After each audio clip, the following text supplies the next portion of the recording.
Hi, welcome to the statics tutorials. So on this problem we're going to find the moment of a force in 3 dimensions about an axis. So we have this problem set up where we have point O here, and then we have this force. Just highlight the force a little better. So the force is 75J minus 2.57 K newtons being applied here at point C. So our first step is to determine the moment of that force about point O.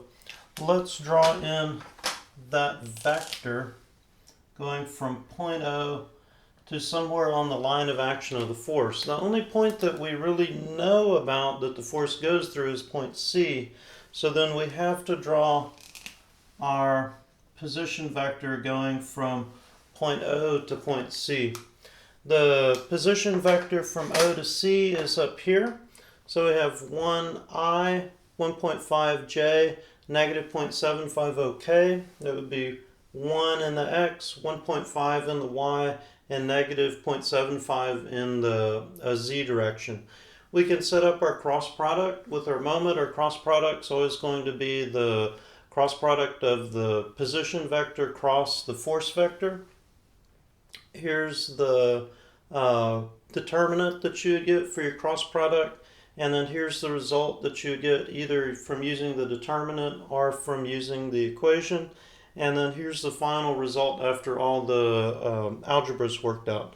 So you get that the moment about O is the 52.4I plus 2.57J plus 75K, and it has units of Newton meters. At this point though, we really want to get the moment about this OB axis. So if that's OC, then there's our OB axis, and this OB axis keeps going, but we're going to define a vector that starts here at point O and goes out here to point B. So this vector is going to be ROB. So ROB goes 1 meter in the X and 1.5 meters in the Y. So this is our R vector.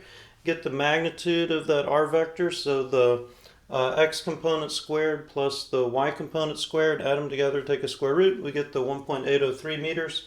And then we divide that position vector by its magnitude so that we get a unit vector. So U for unit vector in the OB direction.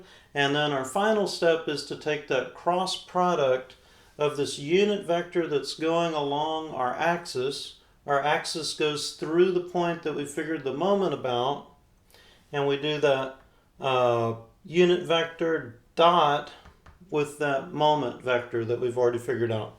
And so this dot product is our X component here times our X component here, so 0.5546 times 52.4, plus our Y components multiplied together, 0.8319 times 2.57, plus our Z components multiplied together. The Z component here is 0, and so there's no term for that. You can make this process a little faster by taking this unit vector and replacing the IJK in the determinant. But I think it may be a little bit easier to think about it in 2 steps. One of getting the moment about the point, and then the second step is then getting the moment about the axis that also goes through that same point. Thanks for watching.